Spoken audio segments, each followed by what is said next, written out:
Evil that okay, I dare you post your child online. Post your child online. Okay, more impact na call me. That is why you can never say happy birthday to one. One time you give happy birthday post to it because they don't win. Okay, now but you don't win also 24 hours. The evil that men do not after them. Then I'm going to say go to me. Where to what you play now? The reason why I'm making this video is for you mothers, you sisters, you brothers, your relatives that have disabled children. All these people, all these companies are signing Jpac. Now, my question becomes, is that what you guys represent? And those of you that will go there and patronize Jpac, that means you're supporting Jpac to molest, disrespect, bully, disvalue, disable some mothers that have put in everything it takes, their time, the pain they are passing through. That means you are supporting Jpac and the companies that are signing Jpac to continue to bully and disrespect these people that are passing through a lot. For me, thank God I don't have no disabled children, but I'm putting this out there for those of you that will go and patronize any furniture, any drink, any house, any hotel that Jpac is commercializing for. I am putting it out there that you are the one that will continue to give Jpac the infantry, the guts, the ability to disrespect women, families, men, whoever you are, the disabled ones that will take care of, that will see what they are going through. You are the one that giving Jpac the liberty to insult, to destroy, not to have empathy or sympathy when it comes to children like this. Jpac owes everybody an apology, including those children that he mocked, including those families that are passing through a lot, crying on a daily basis. God, what did I do? Like I said, I do not have any disabled children, but my heart goes to these families. So the reason why I'm making this video, if you are buying anything that Jpac is putting on there, or any company, should be boycott. Jpac should be boycott. Those companies should be boycott, because you guys are the one that giving Jpac the gut, the ability, the impetus to do everything that he's doing. We are talking about sensitive issues. We are talking about mothers, children that are passing through a lot. This family did not have the children because they have committed any crime or anything. It's just that I'm really busy now drag him online. No, I'm really busy now drag him online. All this why in now drag him online or if or when if chance we see or we see or when I say Koromama if me eh? Ogwese mu gwa ya boss na ọ bụ na ọ chọrọ igote ọ chọrọ igoche na ọ bụ na ọ chọrọ igoche o ji furnish be or furnish factory na office factory ya jebe na nke ndị legend interior. Ogwese mu gwa na no nye nwara nwa jebe ọzọ jezuo oche na abụrụ na oje na nke ndị legend interior jezuo oche na ndị ọzọ na-ere oche na ha amaghị ha na-arụ n'oche na ha na-eji ntu akụ oche na ha jebe na nke ndị legend interior. No, how about the best people that roche? Or if he got him, he had denied. Or because of after on Facebook, we call on the body, they hear what that's not Mugwa that's not no, I can legend interior. No, back, you just watch it. Bob Norcha factory, a boy, Jimmy office. Or not here what I'm. Is it because I don't record people? Is it because now I don't record this? You have to all this way. What is evidence? What is evidence? That is why you're not to be equal. Yes, now. Oh no, Hangua, or Angua, but I'm similar. No, what I beat also, Marigango, Obia, Juro, yeah, Obi, Rales, no, Nabro, Levita. Oh, Angua, but I'm similar, Arabita, but Anka, this guy in our market. Here they will be Nanjana market is one way, no heavy will. Nakama check you online. Here they will be Nanja market is one market. I don't get no grand knowledge.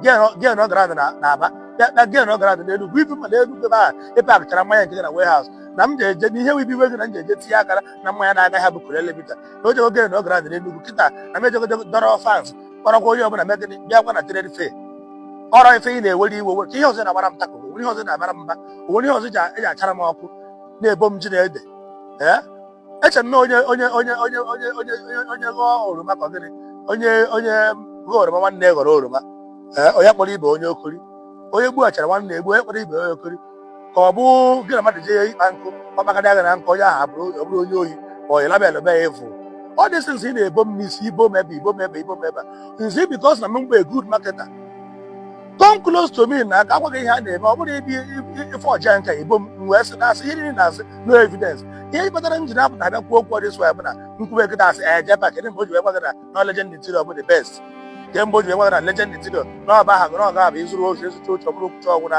even na ha ka ndị tọki mma ka ndị China mma nkwuo nkịta ndị mmadụ asị Jpac kedụ kpatara na ọdas na-ego ana na ọrụma na Seaman na-enye mmadụ 50% discount na ana ọkwa the same you gwara nsị mbụ mụ biko na ọ bụ na mgbe ọ bụla iji nọcha obodo ibe bata mụ biko mụ wepụtara ya ana na Ogbekere ike ebe Seaman na-ere ana ọra ngwa gwara mụ wepụta ana na Ogbekere ike ebe Seaman na-ere ana ngwa gị na first state enwere na agwụgo second phase agwara na ya na third phase na ebezi n'oge and even that third phase akịta nọ na 66 million naira na mgbe a na-erebu first state a na-erebu first state 2.5 3 million mana everything na-adịgo even that first state na 12 million na ọ na third state akịta na 6 million ọ ihe bụ iwe is it because na ị bere ịchọrọ ịgo ana ya na-ewepụ ịkwụghị ụgwọ agbaghị na ịkwụ ụgwọ ya anaghị eme ihe na land banking we don't do what is called land banking esighị mara ọ bụ na enwezi ha na Enugu dị ya pefe Abuja mgbe gị na Abuja nwekwara ka ọ dị 12 million 24 million 30 million na ebu na ya gbatawo onye nwe anya na anyị nwechara ana na Wuse nwa ana na Gbarempa nwa ana na ihe na even at the back of Guzape so kezi see listen let me tell you young lady ọ bụla ka esi eme ife ị chọrọ ịdrag m kwuo ihe ọzọ don't go and be talking nonsense all this is if you go ga mpụtara gwa ndị mmadụ si ya na kulele bụ ya na ị gwara m sị m na kulele bụ the best even na kulele ka na ọ bụ na ị ma na ọ bụ na m kọretịrị gị n'oge na ike etinye ego gị na kulele instead of itinye ego gị na nke ị na-azụ kịta na kulele bụ ebe ị gara etinye ego na nke itinye ego gị kịta na ọ stọkụrụ na stọkụ na warehouse onwe ya na-ego ego onwe ya na-aṅụ ya aṅụ no now even call am na gị na Brazil kịta bụ I don't want to record this because ebe kịta I don't good like recording ha ma na kịta anyị nwere na Brazil kịta ị ka emego ị ka ya record kwe I don't ka gị wa don't record calls that I'm a good marketer and a good advertiser does not mean no ibom jine the bomb of you yeah manage my image you can't manage my image you got that now see horse lubricant from today same Jpac no go on the transport to market to see horse lubricant oil and came market na able almost one container jebe Mozambique brew lubricant oil jebe many African countries even when I went to trade fair I couldn't be able to see horse lubricant because of a true supermarket here. He a gift. Picture okay, but into the field of marketing. He be a Nigeria election. It is a business school. I could see give it now. You watch most of my videos. Me come with that guy here. But the people know they watch my video. But I'm mad about like this. People they market my advert. People they share my advert. They are grace. And there's your one of us say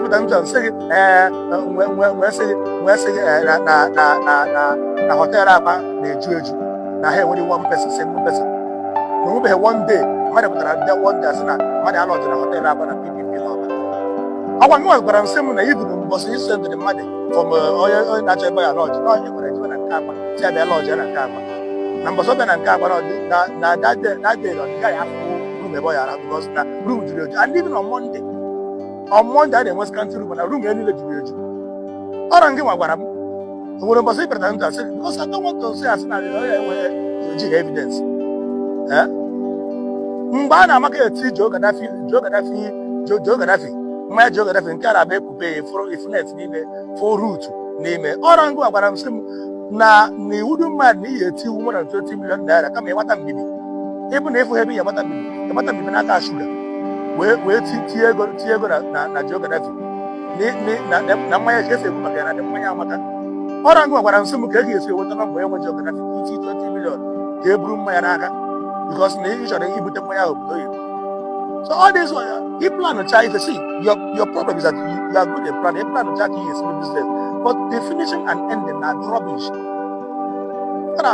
you don't know how to end business at the point of you end the business tell me just everything now and maybe say everything in there nobody trusts you again tarnishing my image is giving me more upliftment because now that thing in the feeling that tarnishing my image in a help grow. As I speak to you that actually my advert in the I don't know what's the time of my own from Lagos, but I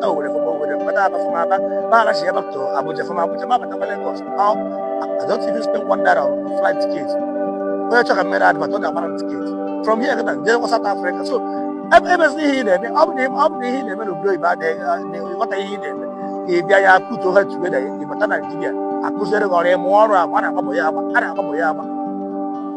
yeah, I took up Odo. It's why I'm not, I have no advice. Don't listen to advice. No, if you nominate Muhammad for a day, you won't have view. Nominate Muhammad for a day, you can't have a what you watch video. Last time in the video, he didn't mention my name for one day. He goes to see my nation, my Judy, my you didn't have any video, no comment. Until you mention that my name, you start having view. So it's like you want to use me and climb. There's 1.3 million followers. Still, you don't have view whenever you don't post me. So it's of no use now. They have to revamp you on your page. Delete everything about tarnishing people's image. Page so that if you post another thing that is not said, yeah, guy here. Of course, on a call. When you have no advice at all. That don't be advice. Adam, I know that not that they call this thing. Yeah. For those of you that want to go and patronize this rubbish, both the furniture, or the Jpac, don't you ever go and buy furniture there. Also, the drink Omega add Jpac, Guaramunane Misi, or Panande Butere na Madonna that drink, that Kololo bitters, or Guaram no one actual charge. That was why nobody wants to come out and use that drink. Then that Kololo bitters, including the oil. Fuel. No, you the electric something in your car. I'm going gas so that oil. Everything according to what I had. Now that oil Omega commercial, including all these commercials in media. Don't you ever try it? Jpac in America organize one in the group. Those people on a American commercial in that place. Everything group and Bragnane cotton one. Jpac and I organize one. Yamechana had instead of Aga Jpac or Jpac autumn wine or Bogoraham. Ashaga 30,000. Everything you know here is Baba show. You have a defense mechanism. Number one, these people who Jpac advertise Gomeria, and in a boy and on any Jpac with content creator in Southeast.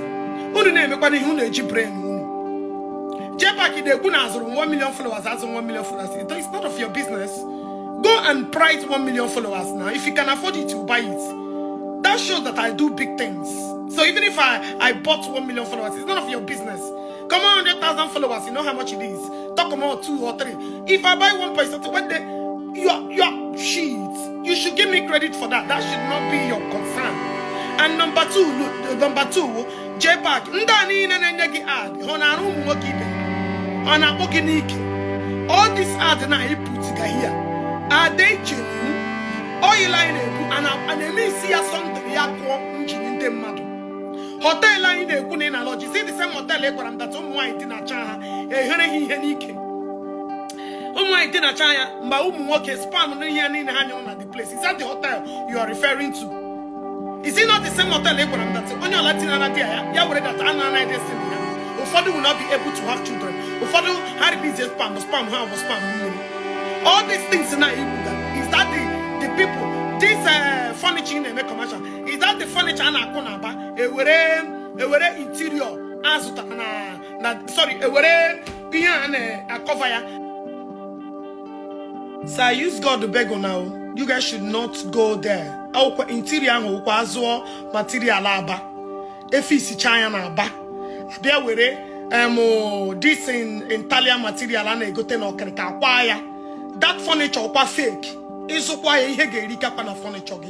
Another thing, that hotel on a na hotel akwa ọkwa ya jikwa ọnụ ya gwa m na anybody ọbụla gara na that hotel count yourself a dead working human being na anwa agacha dị a ihe nwaanyị ji ruo nwaanyị ehiri ya na that hotel mana spam ya ọkwa ya gbara m so I'm surprised ka ọ na-apụta ya na patronize hotel the same thing o kwuru n'oge echi na akpọrọ ya ụlọ ganata shuga ego mụ na ya discuss anything ihe niile dakwa fake. Don't dab into any commercial with this guy na-eme o enwekwa eziokwu na ya n'ọnụ. No truth comes out from this guy. He lies. Okay, because ndị a na-enye ya ad ihe unu na-eme ọ Jpac na chacha ad unu ya ga na arụshi ga tinye ya because number one ọ gwara m na mmanya the same mmanya ọ na-epatronize na ọ should not the best. Ọ gwara m na a na-eme isi ya ma ọbara ma ihe niile kotokotokotọ atinye ya na the mmanya unu ọ ga-anwa anwụgbu onwe unu. I wouldn't any kidney can affect you. On make a lot of things affect your life. Even in the destiny, or the same place I sacrifice it. Because this particular commercial now, and sell all because or who sell China instead of them you go again broom one. They've been on a group who Igbo challenge or Gene challenge or would the same commercial or instead of them gaga rapoto muanyani and in the name of Guinea and Nina 30,000 because stay away from patronizing here like it destroy our women. Stay away from patronizing anything that will lure our women into destruction. Jpac and who after everything sir every commercial on patronizing now there are 40 in it. Stay clear. It's a danger zone. Or we get to turn all these things. Commercial. Don't get yourself involved in a mess. Because so Jpac, stay away from my fake 1 million views because I'm chine canary okay. Ma zorumea, ma totramea. Oh no, my God, they go let 30 to 40,000 na cost. So if I'll be able to buy that page or whoever I put it, I don't give a fuck. So it should not be your concern.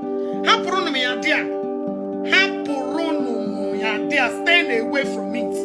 So Jpac, as I said, because we not touch commercial like actually any negative present your mobile. Because that is